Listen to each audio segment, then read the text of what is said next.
பச்சைப்பயிறு அதனுடைய செடி தான் இது. இதெல்லாம் பச்சைப்படி. இது நெத்து காஞ்சி போச்சு. இது கோடை காலத்தில் இது போல் எல்லா இடத்துலையுமே தூவி விட்டுருவாங்க அறுவடைக்கு முன்னால். இது இருக்கு. இதெல்லாம் நெத்து. இப்போ நான் கிராமத்தில் தான் இருக்கேன், மறையூர் கிராமத்தில் தான் இருக்கேன்.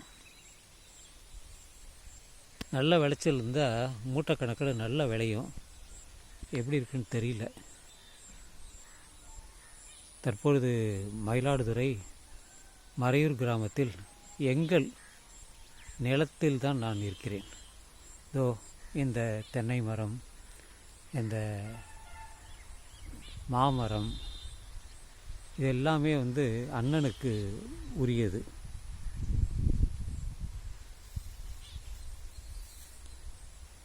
இதோ தென்னை மரங்கள், இது தேக்கு மரங்கள், வாழை மரம் எல்லாமே இங்கே இருக்குது.